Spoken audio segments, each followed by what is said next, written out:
Ihr kennt sie. Wir haben sie unter Shorts, unter langen Videos, sie fluten eigentlich ganz YouTube. Die immer lustvollen Backen unter jedem einzelnen Video. Aber sie haben sich entwickelt, ihre nächste Stufe erreicht und YouTube ist ziemlich machtlos. Und das ist leider auch erst alles der Anfang. Was wollen sie mit ihren Kommentaren erreichen und was hat vor allem eine Firma in der Schweiz vielleicht damit zu tun, eine Firma auf den Seychellen, und warum nimmt das gerade jetzt so sehr überhand? Wir schauen uns die Hintergründe an und vor allem, was man dagegen machen könnte.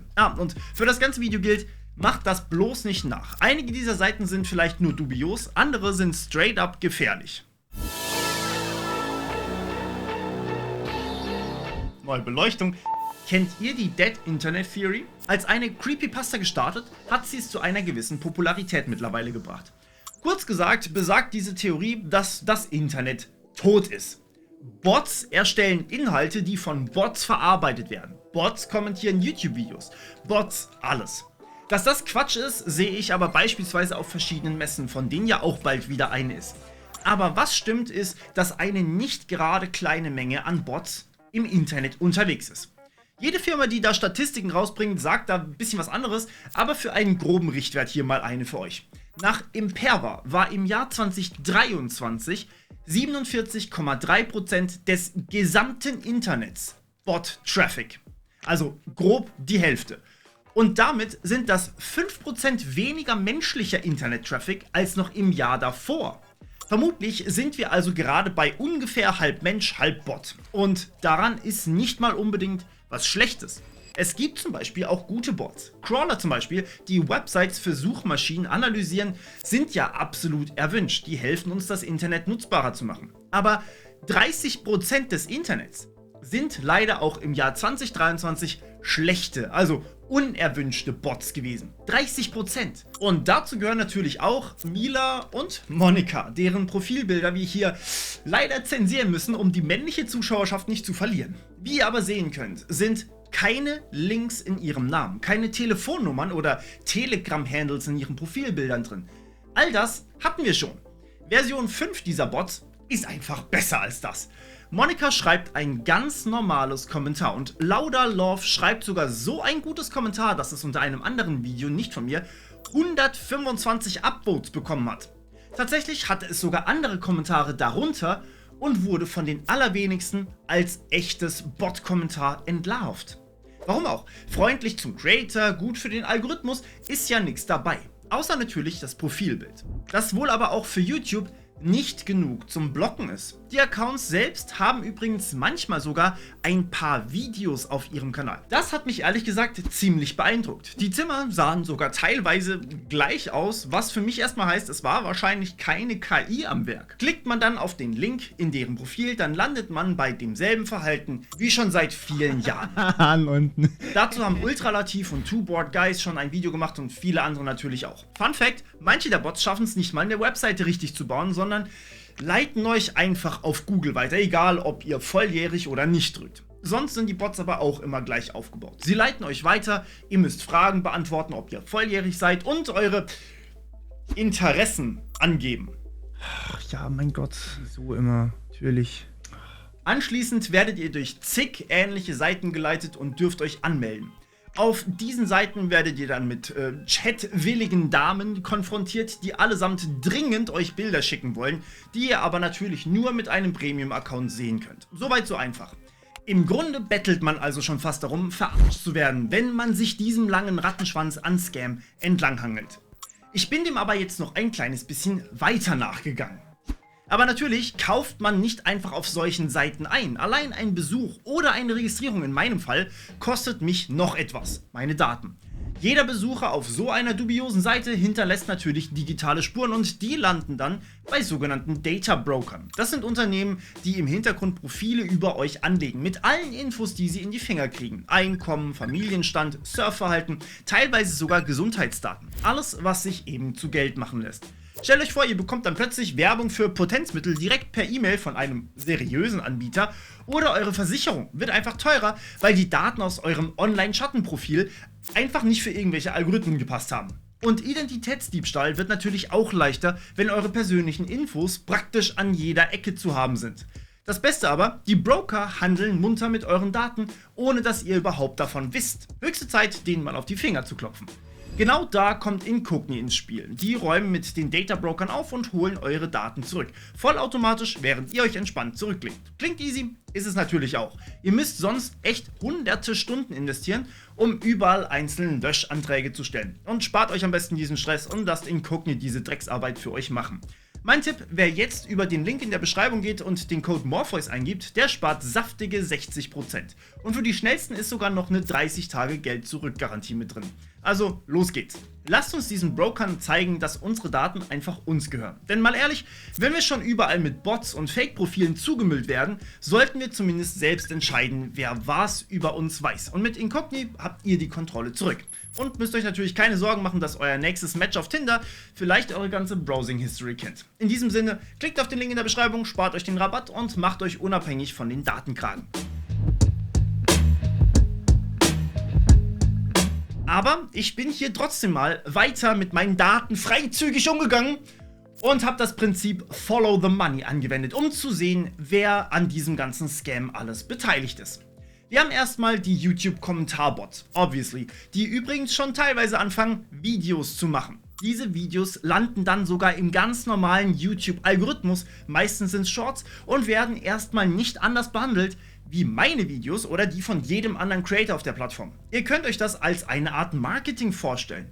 Auch einen Bio-Link zu haben, ist erstmal nicht verboten auf YouTube und Kommentare schreiben natürlich auch nicht. Ich habe hier mal weitergegraben und mir die Domains angesehen, die diese Bots nutzen. Manche nutzen einfach stinknormale Bio-Link-Websites, wie eben viele Influencer das auch machen und ich bis vor kurzem auch. Heylink ist genau so ein Anbieter und genau bei dem waren einige der Bots zu Hause. Ich sag mal, sie waren dort quasi Kunden, auch wenn die teilweise kostenlos sind. Dort wurde dann natürlich ein weiterer Link eingebettet und der war der Werbelink, den dann eben alle nutzen sollten. Andere der Bots nutzen eine eigene Website.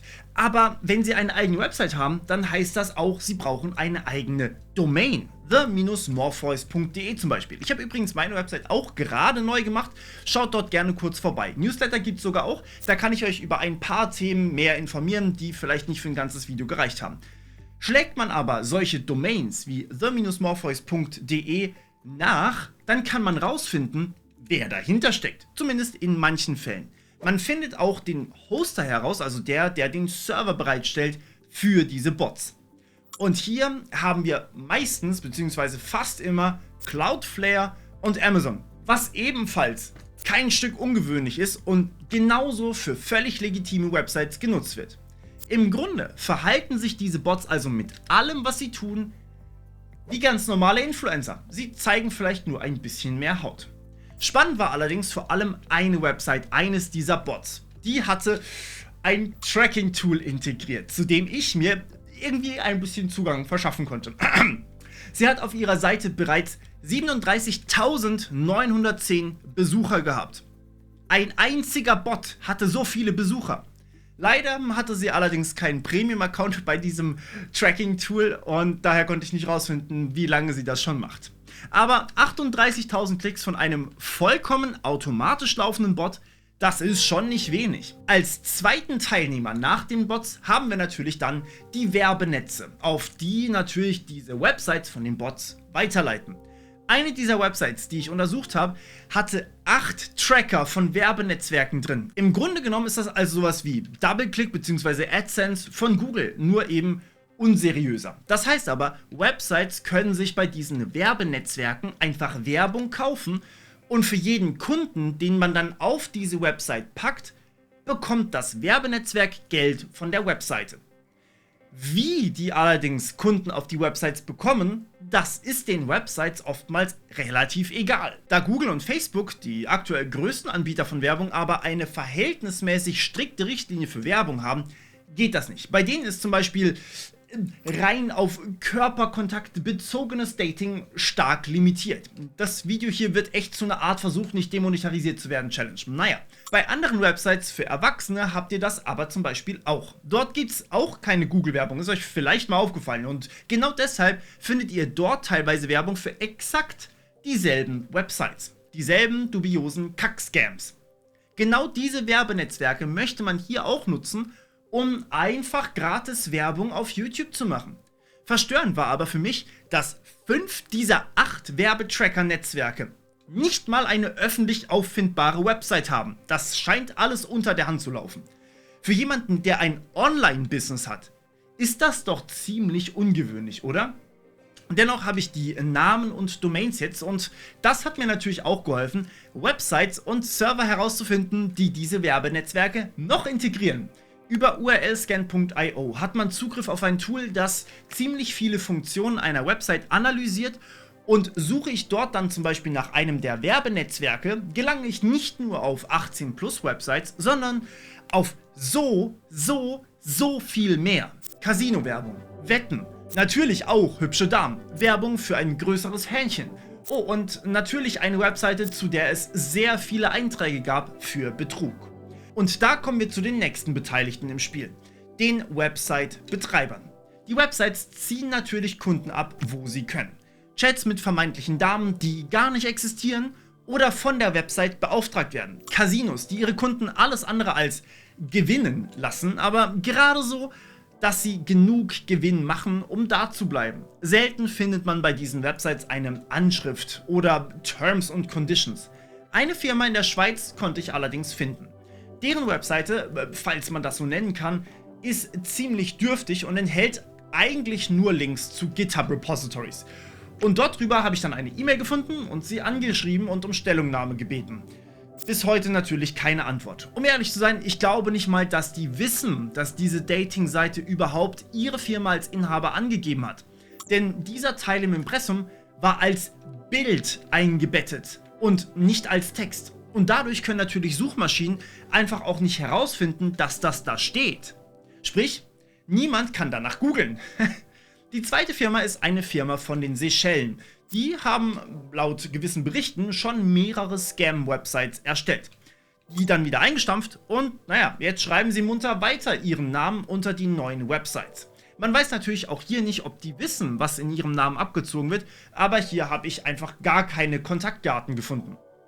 Alles zielt, so scheint es, auf vulnerable Menschen ab, mit Werbung, die man nicht auf YouTube und Google schalten darf, weil sie zu gefährlich ist. Das Problem? Man kann kaum etwas dagegen unternehmen. Bei den letzten Botwellen vor dieser aktuellen Version kam TheoJoe mit einem Tool um die Ecke, das einfach die Kommentare in eurem Namen durchgeht und die Bots dann sperrt. Das war verhältnismäßig recht einfach, weil man ja einfach Links, Telefonnummern, Telegram-Handles und so weiter erkennen konnte, weil die im Namen drin standen oder im Kommentar, und die dann damit sperren konnte. Dinge, für die sich YouTube einfach zu fein war. Die neueste Botwelle mussten wir allerdings wieder selbst löschen. Ich habe unter jedem Video der letzten Monate 10 bis 20 Kommentare gemeldet und ausgeblendet. Nicht nur gelöscht, sondern dem Kanal von dem Bot verboten, auf meinem Kanal insgesamt zu kommentieren. Für immer. Das heißt, nach jedem meiner Videos gab es auf jeden Fall wieder 10 neue Accounts. Und das merke ich auch in der Recherche. YouTube löscht, wenn ihr diese Bots meldet. Viele sind einfach jetzt schon nicht mehr verfügbar. Aber die kommen relativ schnell wieder, innerhalb von nicht mal einem Tag. Sie erstellen sich also selbst einfach neue Accounts. Aber dazu braucht es ja doch eine Telefonnummer, oder? Ja, aber auch dafür gibt es eben Dienstleister, die SMS-Verification anbieten. So viele man möchte. Accounts bei Google zu erstellen und auch zu kommentieren ist also mit dem richtigen Bot vollautomatisch machbar. Und ansonsten unterscheiden sich diese Bots ja leider auch einfach nicht mehr von normalen Nutzern. Und das haben wir KI zu verdanken. Ist euch dieser Bot aufgefallen? Sie bezieht sich auf den Inhalt des Videos. Mittlerweile gibt es ein paar Leute unter euch, die Timestamps mit KI erstellen lassen und die dann unter meine Videos kommentieren. Ich hatte auch schon ein paar da, die den Inhalt des Videos zusammenfassen mit KI. Und da steht auch manchmal drunter, welche KI das war. Danke dafür an der Stelle, ist natürlich trotzdem auch sinnvoll. Das geht ziemlich einfach und ich mache das auch teilweise selbst, wenn auch nicht für Kommentare. Ich habe zum Beispiel ein Programm geschrieben, das ein Video von mir herunterlädt, anschließend die Untertitel mit KI berechnet, aus dem, was ich erzähle, und die stelle ich dann wieder für euch online in 2 Sprachen, Englisch und Deutsch häufig. Damit könnt ihr beispielsweise meine Videos auch gucken, wenn euer Gehör beeinträchtigt ist oder wenn ihr kein Muttersprachler seid und die Sprache erst noch lernt. Und natürlich könnte ich auch einen Kommentar verfassen, was konstruktiv zu diesem Video beitragen kann. Mein Kommentar wäre damit kaum bis gar nicht zu unterscheiden von anderen hochqualitativen Kommentaren. Wie soll also YouTube dieses Kommentar entdecken und zwischen Bot und Mensch unterscheiden? Eine Maßnahme wäre hier also, weg von SMS-Verifikation zu gehen und wie bei Bankkonten den Account an eine Person zu knüpfen. Und hier wird's kritisch, denn verknüpft man Social-Media-Accounts mit echtem Namen und man sperrt beispielsweise einen Account davon, Videos zu erstellen oder auch nur zu kommentieren, dann ist das ein Eingriff in die freie Meinungsäußerung. Das heißt, man kann den Account noch weniger limitieren als jetzt. Diese Bots sind also quasi ein Produkt der freien Meinungsäußerung, wenn wir das so wollen, und die wollen wir ja nicht verlieren. Aber vielleicht kann man ja woanders ansetzen. Es gibt in Deutschland die Impressumspflicht. Die verpflichtet mich zum Beispiel, meine Adresse ins Impressum bei YouTube zu packen, auf meine Website zu packen und sogar bei der Registrierung einer Domain muss ich meine Adresse hinterlegen. Als ich angefragt habe, dass ich das vielleicht nicht machen muss, weil ich dadurch meine private Adresse preisgeben muss und per Datenschutz das einfach Irrsinn ist, wurde mir von Behörden gesagt, dass das öffentliche Interesse höher wiegt als mein eigenes und ich eben wegen meinem Beruf damit klarkommen muss, wenn irgendjemand Identitätsdiebstahl damit begeht. Na, vielen Dank auch, vom Staat gedoxt. Ich habe jetzt mittlerweile extra dafür einen Anwalt, der mich dahingehend schützt. Das gilt aber natürlich nicht, wenn die Firma wo völlig anders ist. Oder es sich nicht mal um eine Firma, sondern eine Privatperson von den Seychellen handelt. Oder habt ihr schon mal von irgendeinem Ami-YouTuber ein Impressum gefunden? Aber eigentlich verlangt die ICANN zumindest bei der Registrierung einer Domain auch eine Adresse. In der Praxis, und jetzt wird's komisch, nutzen Firmen aber hier die DSGVO, um das Löschen zu beantragen. Also, Adresse nicht anzeigen lassen wegen Impressumspflicht, dann musst du raus aus Deutschland. Zum Adresse vor der ICANN verbergen, wenn du eine Domain willst, dann musst du bitte in die EU hinein. Könnte man aber vielleicht bei den Domains dann nach einem Ausweis verlangen? Naja, nein. Denn auch hier gilt, wenn ich eine Person zum Beispiel sperren würde, eine Website zu erstellen, weil sie einmal missbräuchliche Inhalte verbreitet hat, dann würde ich sie ja auch in ihrer Meinungsäußerung einschränken. Und dazu kommt noch etwas. Die Inhalte sind an sich völlig in Ordnung. Es gibt keine Gesetze, die es verbieten, Nachrichten von Angestellten schreiben zu lassen und dafür dann Geld zu verlangen. Es gibt an sich keine Gesetze gegen diese YouTube-Bots. Und auch die Werbenetzwerke sind nicht verboten. Das einzig Problematische ist, dass die Seiten mich auf dieselben Websites weiterleiten, egal ob ich klicke, dass ich 18 bin oder nicht. Also eigentlich Jugendschutz. Und das Problem wird ja nur noch viel schlimmer dadurch, dass nun eben KI im Einsatz ist. KI-generierte Kommentare, die wirklich auf den Inhalt des Videos basieren, aber auch KI-generierte Landingpages, KI-generierte Websites. Und bei den Fake-Dating-Plattformen kommt natürlich auch die Antworten teils von einer KI und nicht mehr von Angestellten und auch die Bilder sind KI-generiert. Dieser gesamte Scam lässt sich also somit fast oder bald sogar vollständig automatisch und ohne menschliche Interaktion abhandeln. Während eine Überprüfung, ob ein Link bzw. eine Webseite oder Domain von außen wirklich okay ist oder nicht, das muss von Hand geprüft werden, um Fehler zu vermeiden, weil wir niemanden einschränken wollen. Und naja, diesen Kampf kann man nur verlieren. Das kann niemand stemmen, denn manuell, also von Hand das Ganze zu gucken, das braucht Menschen und die müssen arbeiten, während automatisch braucht nichts außer Strom und Rechenzeit. Das wäre also sowas wie ein Real-Life DDoS gegen YouTube. Also, was tun? Es gibt schon länger Ansätze wie das Web of Trust, aber bevor ich hier irgendwie losgeht und direkt was installiert, lasst mich kurz was dazu sagen. Es funktioniert nämlich auch nur eingeschränkt. Das Web of Trust baut darauf auf, dass Benutzer eine Webseite bewerten. Dabei wird kryptografisch dann unterschrieben, dass man wirklich Person XY ist und man gibt eine Bewertung ab, dass der Webseite dann vertraut werden kann. Ihr könnt euch das vorstellen wie Trustpilot für Websites. Aber wie bei den Bots verschwinden diese Websites schneller, als man sie bewerten kann. Ich habe einige dieser Scam-Websites mal bei Web of Trust eingegeben. Keine davon hatte überhaupt nur eine Bewertung. Und wenn sie dann irgendwann als nicht vertrauenswürdig eingetragen sind, dann schließt man sie einfach und macht genau dieselbe oder eine neue Website mit demselben Inhalt auf. Das kann also inhärent gar nicht klappen. Dazu kommen natürlich auch noch Fake-Bewertungen von, erratet ihr es, Bots. Richtig. Viel spannender fände ich aber hier eine Kombination eines Web of Trust, also sowas wie Trustpilot für Websites, das mit KI kombiniert wird. Das hat nämlich in meinem Test verdammt gut funktioniert und das ist neu. Ich habe den Quellcode von 2 dieser dubiosen Websites einfach komplett kopiert und einfach Claude 3 Opus gefragt, was genau diese Website tut und ob sie dubios oder potenziell sogar gefährlich ist. Und in beiden Fällen hat Claude 3 mir direkt gesagt, dass sie deceptive bzw. betrügerisch ist. So, und das kombinieren wir jetzt mal. Nehmen wir an, Browserhersteller arbeiten alle zusammen. Ich weiß, Utopie. Ich besuche dann aber eine Webseite, die du vorher schon besucht hast. Der Speicher von Chrome zum Beispiel sagt mir dann, dass die Website potenziell bösartig ist und zeigt mir dann zum Beispiel eine Warnung an. Hat vor mir allerdings noch niemand diese Website besucht, dann nimmt es diesen gesamten Quellcode von dieser Webseite und analysiert den mit einer KI. Das Ergebnis wird dann beim Browseranbieter einfach hinterlegt. Wird eine Webseite falsch klassifiziert, kann aber der Inhaber beispielsweise doch noch eine Überprüfung beantragen. Das ist noch nicht zu Ende gedacht und ich habe natürlich auch nichts dergleichen bislang entwickelt. Aber es wäre zumindest ein Weg, wie solche missbräuchlichen Seiten zumindest für die allgemeine Bevölkerung eindeutig kenntlich gemacht werden. Ob man dann drauf geht, das ist ja immer noch der Person selbst frei überlassen. Aber vermutlich würde das den Bots die Werbeeinnahmen ziemlich zerstören, weil die einfach damit Geld verdienen und unbedarfte Nutzer, auf die diese Scams nun mal immer abzielen, denen würde das Leben einfacher gemacht werden. Aber dazu müsste man natürlich zusammenarbeiten. Ich weiß nicht, ob wir das hinbekommen. Oder wir machen einfach alles so weiter wie bisher, solange die Scam-Seiten weiter brav Steuern bezahlen. Kann natürlich auch sein. Dann wird aber die Kommentarspalte bald ziemlich unansehnlich werden. Oder ansehnlich, je nachdem, ob man knackige Rückansichten zu schätzen weiß oder eher sachliche Kommentare mag.